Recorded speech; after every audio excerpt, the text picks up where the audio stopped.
Hello everyone, welcome to your educational platform DElEd teachers. I hope आप सभी अच्छे होंगे और अच्छे से अपनी पढ़ाई कर रहे होंगे।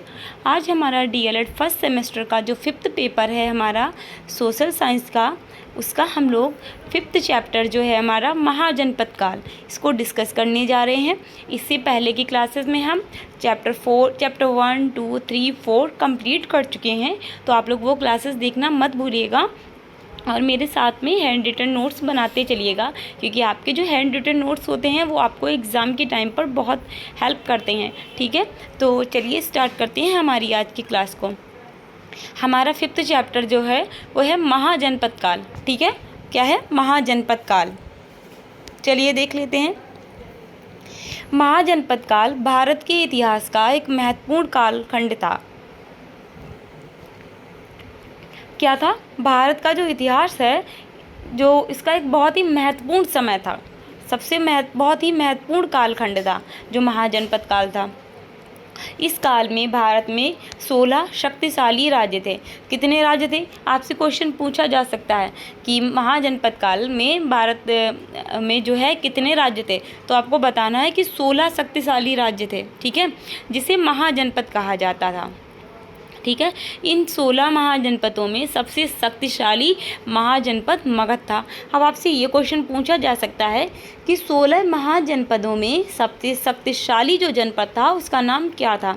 तो आपको ध्यान रखना है कि मगध जो था सबसे ज़्यादा शक्तिशाली जो है महाजनपद था। ठीक है, चलिए देखते हैं। जैन धर्म के ग्रंथ भगवती सूत्र तथा बौद्ध धर्म के ग्रंथ अंगुत्तर निकाय में 16 महाजनपदों की सूची मिलती है। ये ध्यान रखिएगा, आपसे जो एक नंबर के क्वेश्चंस बन सकते हैं। ठीक है, कि जो जैन धर्म का ग्रंथ है भगवती सूत्र और जो बौद्ध धर्म का ग्रंथ है अंगुत्तर निकाय, यहाँ से हमें 16 महाजनपद जो थे इनकी जानकारी प्राप्त होती है। ठीक है, चलिए देख लेते हैं 16 महाजनपदों के नाम क्या हैं, देख लेते हैं। चलिए, 16 महाजनपदों का विवरण निम्न प्रकार से है। ठीक है, चलिए देखते हैं। यह हमें ऐसे एक तालिका बनानी है और इधर आपको लिखना है महाजनपद और इधर लिखना है राजधानी। ठीक है, ठीक है, देखते हैं हमारे 16 महाजनपद। तो ऐसे आपको इधर लिखना है महाजनपद और एक साइड में लिखना है आपको क्या लिखना है? राजधानी। तो पहला जो हमारा महाजनपद है उसका नाम क्या है? अंग। ठीक है, क्या है? अंग। रुकिएगा, पहला है अंग। अंग जो महाजनपद है उसकी राजधानी क्या थी?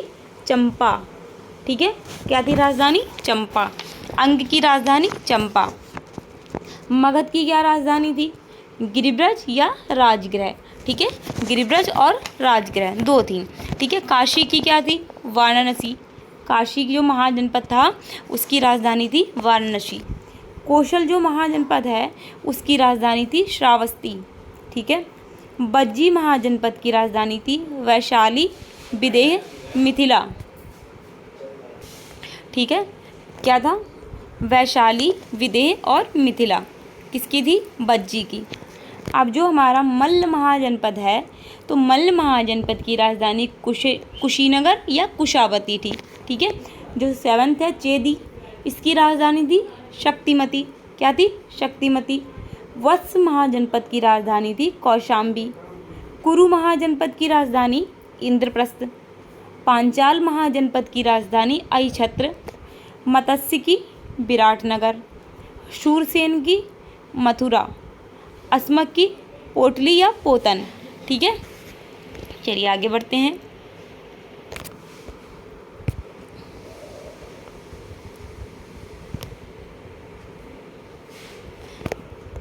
पोटली या पोतन अस्मक की। ठीक है, अवंती, जो अवंती महानगर था इसकी राजधानी थी उज्जैनी और महिष्मती। अब देखिए, जो हमारा उत्तरी अवंती था, यानी कि उत्तरी अवंती। ठीक है, जो उत्तरी अवंती था उसकी राजधानी क्या थी? उज्जैन। आप याद रखिएगा, जैसे ऊ से उत्तरी, ऊ से उज्जैन। ठीक है, क्या था? उज्जैन। जो हमारी अवंती जो है इसकी एक राजधानी थी उज्जैनी और एक थी महिष्मति। तो जो उज्जैनी थी ये उत्तरी अवंती की राजधानी थी, ठीक है, उत्तरी अवंती की राजधानी थी। और जो महिष्मति था ये दक्षिणी, एक मिनट रुकिएगा, ये दक्षिणी अवंती की राजधानी था। क्या था? पोतन, ठीक है, पोतन नहीं सॉरी महिष्मति, ठीक है। उत्तरी अवंती जो थी उज्जैन था उसकी राजधानी, और दक्षिणी अवंती की राजधानी थी महिष्मति, ठीक है। गांधार की क्या थी? तक्षशिला। गांधार की क्या थी? तक्षशिला। गांधार की जो राजधानी थी, गांधार की जो राजधानी थी क्या थी? तक्षशिला। कंबोज की क्या थी? कंबोज की हाटक, ठीक है, कंबोज की हाटक। चलिए एक बार फिर से आप लोगों को ये दोहरा लीजिए तो याद रहेगा आपको थोड़ा सा। मगध की गिरिब्रज या राजगृह, काशी की राजधानी वाराणसी, कौशल की श्रावस्ती, बज्जी की वैशाली विदेह या मिथिला, मल्ल की कुशीनगर या कुशावती, चेदी की शक्तिमती, वत्स की कौशाम्बी, ठीक है, वत्स की कौशाम्बी, कुरु की इंद्रप्रस्थ, पांचाल की अहिछत्र, मत्स्य की विराटनगर, शूरसेन की मथुरा, अश्मक की पोटली या पोतन, अवंती की यानी कि उत्तरी अवंती की जो थी उज्जैनी थी, और दक्षिणी अवंती की महिष्मति, ठीक है। गांधार की तक्षशिला और कंबोज की हाटक। कंबोज की क्या थी? हाटक, ठीक है। चलिए आगे बढ़ते हैं। ये थे हमारे 16 महाजनपद। 16 महाजनपदों की सूची थी ये। अब देखिएगा 16 महाजनपदों का विवरण इस प्रकार है। अब सबसे पहले हम देखेंगे अंग। चलिए अंग के बारे में देखते हैं। अंग जो है हमारा महाजनपद था उसकी राजधानी क्या थी देख लेते हैं। इसकी राजधानी क्या थी? चंपा थी, ठीक है। क्या थी? चंपा। अंग महाजनपद का राजा बृहदत्त था जिसे बिंबिसार ने पराजित किया, ठीक है। मोटी मोटी बातें आपको याद रखनी है। जो अंग था महाजनपद, ठीक है, अंग जो महाजनपद था इसकी राजधानी थी चंपा, ठीक है। और अंग महाजनपद का राजा कौन था? बृहदत्त था। बृहदत्त को जो है बिंबिसार ने पराजित किया था, ठीक है। यह जनपद बिहार में था जहां वर्तमान में भागलपुर स्थित है। वर्तमान में जो अंग जो है कहाँ पर स्थित था? भागलपुर है। जो भागलपुर जो क्षेत्र है बिहार का वर्तमान समय में वहीं पर अंग स्थित था, ठीक है। राज्य की राजधानी चंपा गंगा और चंपा नदियों के संगम पर स्थित थी, ठीक है। व्यापारी यहाँ पर सुवर्ण भूमि तक यात्रा करते थे जो मार्गों दक्षिण एवं दक्षिण पूर्व एशिया पर एक प्रमुख वाणिज्य केंद्र था, ठीक है। ये अंग हो गया हमारा। आगे देखते हैं मगध। मगध क्या है? मगध की जो राजधानी क्या है? गिरिब्रज या राजगृह थी, ठीक है। यह सबसे शक्तिशाली और समृद्ध महाजनपद था। सबसे शक्तिशाली जो महाजनपद था वह कौन सा था? मगध था, ठीक है। मगध बाद में जैन केंद्र बन गया और राजगृह प्रथम बौद्ध परिषद का स्थल था, ठीक है। देखिए क्या था? मगध जो था 16 महाजनपदों में सबसे शक्तिशाली महाजनपद कौन सा था? तो क्या था? मगध था। मगध की राजधानी जो थी गिरिब्रज या राजगृह थी, ठीक है। और मगध जो था बाद में क्या हुआ? मगध जो है जैन केंद्र बन गया, यानी कि जैन धर्म के बहुत अनुयायी हो गए मगध में, जो जैन धर्म को मानने लगे, तो जैन धर्म का केंद्र बन गया। और राजगृह प्रथम बौद्ध परिषद का स्थल था, ठीक है। चलिए अब देखते हैं काशी। इसकी राजधानी वाराणसी थी। इसकी राजधानी वाराणसी थी, ठीक है। क्या था हमारा? काशी। तीसरा जो महाजनपद है क्या है? काशी है, ठीक है। काशी की राजधानी क्या थी? वाराणसी थी। जो काशी महाजनपद था हमारा, तो काशी की राजधानी तो जो थी क्या थी? वाराणसी थी, ठीक है। यह अपने घोड़ों के बाजार और सूती वस्त्रों के लिए प्रसिद्ध थी। ठीक है, काशी काहे के लिए प्रसिद्ध था? घोड़ों के बाजार के लिए। यहाँ पर बहुत ही अच्छी किस्म के घोड़े मिलते थे। ठीक है, और सूती वस्त्र जो थे वो बहुत ही अच्छी किस्म के मिला करते थे। ठीक है, तो इसीलिए काशी जो था अपने घोड़ों के बाजार और सूती वस्त्रों के लिए प्रसिद्ध था। ठीक है, इसके बाद कौशल महाजनपद में मिला लिया गया था। ठीक है, किसको? काशी को बाद में कौशल महाजनपद में मिला लिया गया। ठीक है, चलिए आगे बढ़ते हैं।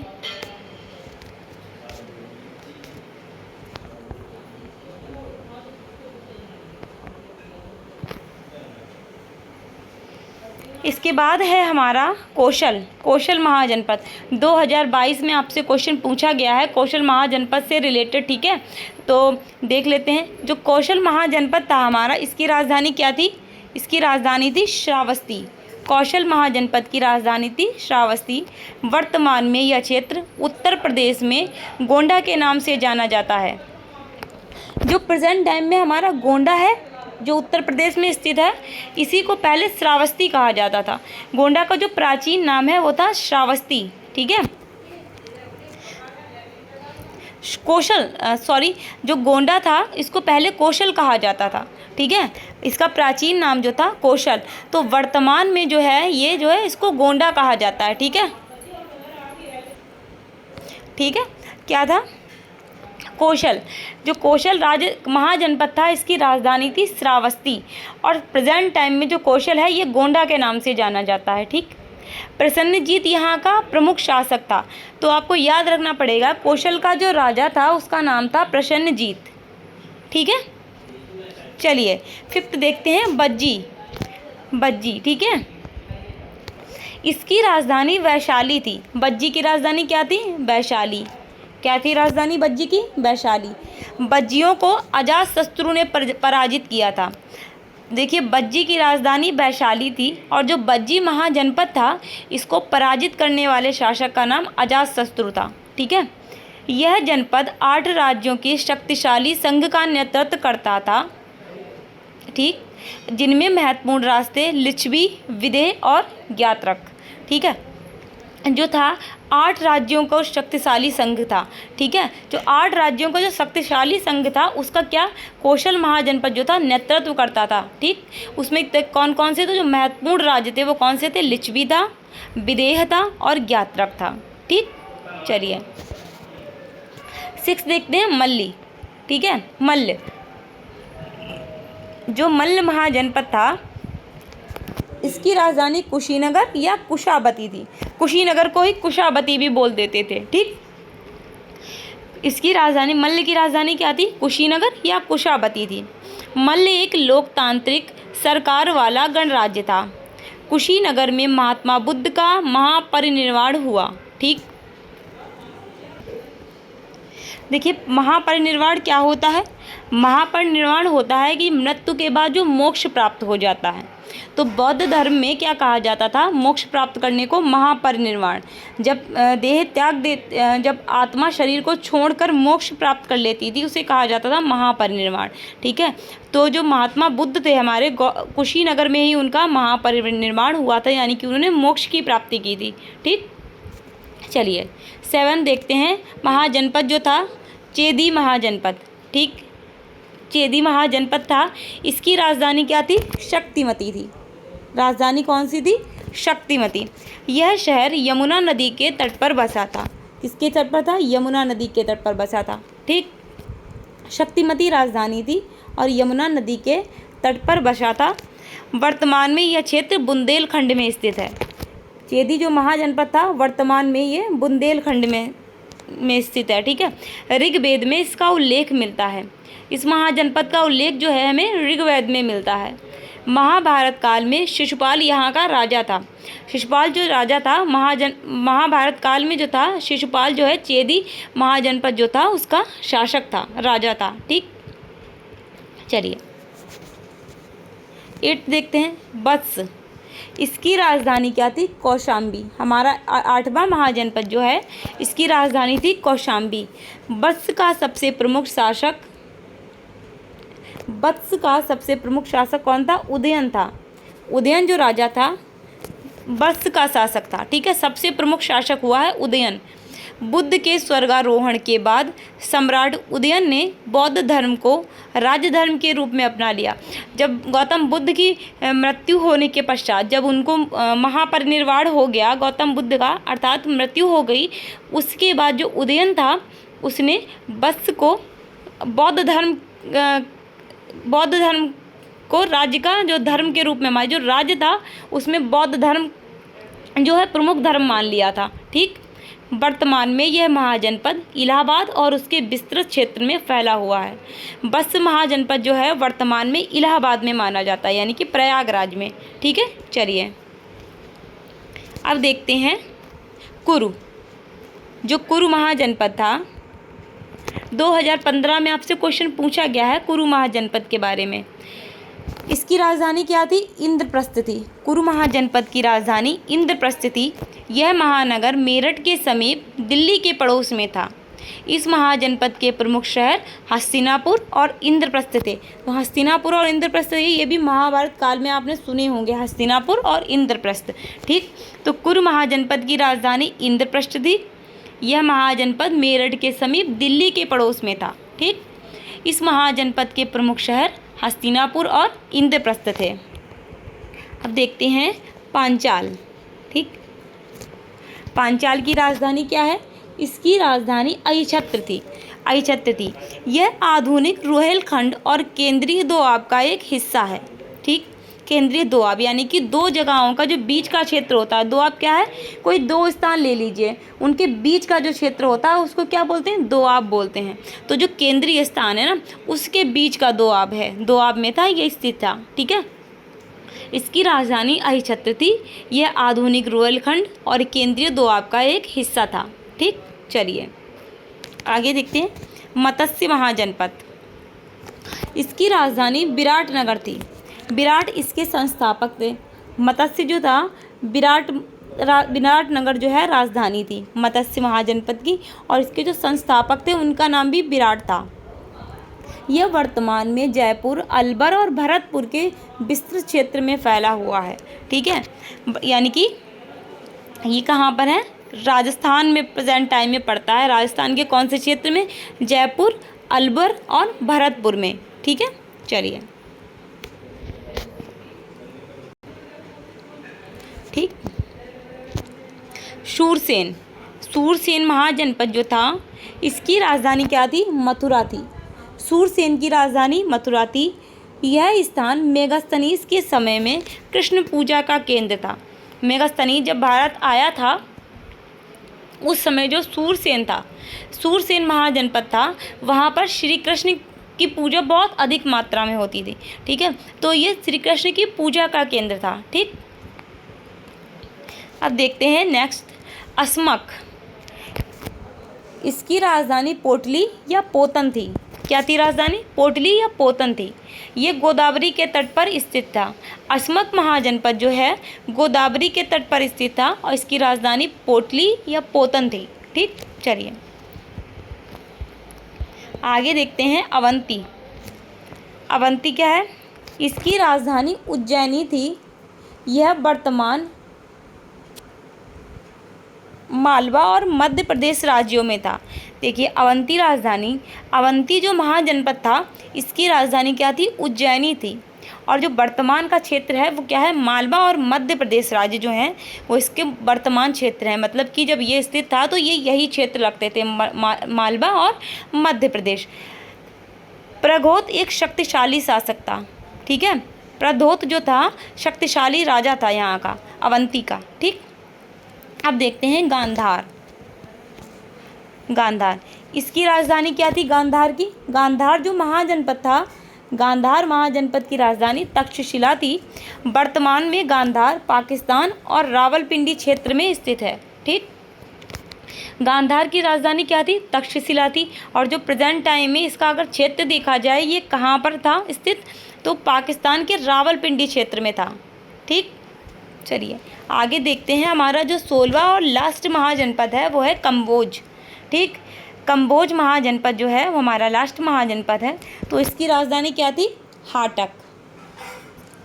कंबोज महाजनपद की राजधानी हाटक, ठीक है। यह आज हिंदुकुश और कश्मीर में पाया जाता है। कहाँ पाया जाता है? हिंदुकुश और कश्मीर में। कंबोज के घोड़ों की नस्ल उल्लेखनीय थी। कंबोज के जो घोड़े होते थे, के लिखिएगा यहाँ पर की जगह पे कंबोज के, ठीक है। कंबोज के घोड़ों की नस्ल उल्लेखनीय थी, यानी कि जो कंबोज था वहाँ पे घोड़े बहुत अच्छी किस्म के मिलते थे, ठीक, बहुत अच्छी नस्ल के घोड़े होते थे, ठीक। तो कंबोज की राजधानी जो थी हाटक थी, और ये हिंदुकुश और कश्मीर के बीच में पाया जाता है प्रेजेंट टाइम में, ठीक। कंबोज के जो घोड़े थे वो अपनी नस्ल के लिए कंबोज था घोड़े की नस्ल के लिए उल्लेखनीय था, ठीक। चलिए, ये थे हमारे 16 महाजनपद। 16 महाजनपदों का ये था, ठीक है। हमारे 16 महाजनपद कंप्लीट हो गए। अब देखते हैं महाजनपदों के प्रकार। तो महाजनपद कितने प्रकार के होते हैं? महाजनपद 2 प्रकार के होते हैं। एक होता है राजतंत्रीय महाजनपद, दूसरा होता है गणतांत्रिक महाजनपद। देखिए, राजतंत्रिक वो होता है जहाँ पर राजा का शासन होता है, कैसे? वंशानुगत, खास तौर पर वंशानुगत, जैसे कि राजा का पुत्र ही राजा होगा। और जो गणतंत्रीय महाजनपद होता है वहाँ पर क्या होता है? शासन तो राजा का ही होता है, लेकिन जनता के चुनाव के द्वारा जनता अपना प्रतिनिधि स्वयं चुनती है, ठीक है। वो होता है गणतंत्रीय महाजनपद। चलिए देख लेते हैं। महाजनपद 2 प्रकार के होते हैं, राजतंत्रीय महाजनपद, दूसरा है गणतांत्रिक महाजनपद। अब देखते हैं राजतंत्रीय महाजनपद क्या होते हैं। इस प्रकार के महाजनपद में राजा शासन करता था। इस प्रकार के महाजनपद में राजा शासन करता था जो आमतौर पर वंशानुगत होता था। उदाहरण के लिए मगध, अंग, वत्स, गांधार, मत्स्य, काशी, शूरसेन और चेदी में राजतंत्रीय सरकारें थीं। देखिए, राजतंत्रीय जो महाजनपद होते थे वहाँ पर क्या होता था? राजा का शासन होता था, और कैसे होता था? वंशानुगत। वंशानुगत कैसे? देखिए, मगध ले लीजिए आप। जैसे कि जो राजा है उसका जो अगला राजा बनेगा उसका पुत्र ही राजा बनेगा। जो राजा है तो राजा के बाद जो अगला राजा बनेगा तो वो उसका पुत्र ही राजा बनेगा। तो इस प्रकार से वंशानुगत शासन होता था किसमें? राजतंत्रीय महाजनपद में, ठीक। अब देखते हैं हमारा गणतांत्रिक महाजनपद क्या है। इस प्रकार के महाजनपद में गण या संघ शासन करता था, जिसमें जनता का प्रतिनिधित्व होता था। गणतांत्रिक क्या होता है? देखिए, शासन तो राजा का ही होता है, ठीक है, लेकिन जनता अपना प्रतिनिधित्व चुनती है, ठीक है। और जो हमारा राजतंत्रीय था वहाँ पर क्या था? वंशानुगत शासन था, ठीक है। क्या होता था? दूसरा गणतांत्रिक महाजनपद। तो गणतांत्रिक क्या होता है? राजा शासन करता है, लेकिन क्या है? जनता अपना प्रतिनिधि चुनती है, खुद चुनती है। तो क्या है? इस प्रकार के महाजनपद में गण या संघ शासन करता था, जिसमें जनता का प्रतिनिधित्व होता था, जिसमें जनता स्वयं, जैसे अभी होता है, ठीक है। राजा तो है देश में, प्रधानमंत्री होता है देश में, लेकिन उसका चुनाव कौन करता है? जनता करती है, ठीक है। तो क्या है? जनता का प्रतिनिधित्व होता था। वैसे ही आज भी जनता का प्रतिनिधित्व है, ठीक है। इसके क्या उदाहरण है? बज्जी, मल्ल, कुरु और कंबोज गणतंत्र राज्य थे। यहाँ पर जनता का प्रतिनिधित्व होता था। जनता अपनी स्वेच्छा से राजा को चुनती थी, जिसको पसंद करती थी जनता, उसको अपना राजा चुनती थी। जैसे प्रेजेंट टाइम में वोटिंग सिस्टम है, ठीक है, उस टाइम पे भी ऐसे ही राजा को चुनती थी जनता अपने मत के अनुसार, ठीक। तो जो हमारा है महाजनपद कितने प्रकार के थे? 2 प्रकार के थे महाजनपद। पहला था राजतंत्रीय, जिसमें वंशानुगत शासन होता था राजा का, और दूसरा है गणतंत्रीय महाजनपद, जिसमें जनता का प्रतिनिधित्व होता है, ठीक है। तो अब जो है मगध साम्राज्य जो हमारा है, इसको हम पढ़ेंगे। 16 महाजनपद हमने कंप्लीट कर लिए हैं, और इसके बाद अब हम पढ़ेंगे मगध साम्राज्य, यानी कि मगध रीजन, ठीक है। इसको लेकिन हम पढ़ेंगे अपने नेक्स्ट वीडियो में, क्योंकि मगध का जो साम्राज्य है वो बहुत बड़ा है। इसमें कई वंश आएंगे, जैसे हर्यक वंश आएगा, शिशुनाग वंश आएगा। इन सभी वंशों को हम पढ़ेंगे तो फिर हमें टाइम लग जाएगा। क्लास जो है हमारी बहुत बड़ी हो जाएगी, ठीक। तो अभी आपको थोड़ी ही देर में इसका नेक्स्ट पार्ट देखने को मिलेगा, ठीक। तब तक इस क्लास को हम लोग यहीं पर फिनिश करते हैं। और जितने आपको नोट्स बनवाए जा रहे हैं बनाते रहिए, साथ में आपको बहुत हेल्प करेंगे एग्ज़ाम के टाइम पर, ठीक। और अगर आपको वीडियो अच्छा लगता है तो लाइक करना मत भूला कीजिए, ठीक है। लाइक करने में बहुत कंजूसी करते हैं आप लोग। और चैनल को सब्सक्राइब करना एंड बेल आइकॉन को प्रेस करना मत भूलिएगा, ठीक है। मिलते हैं हमारे नेक्स्ट वीडियो में, तब तक आप लोग अपना ध्यान रखिए। Take care, bye bye, see you soon, bye bye.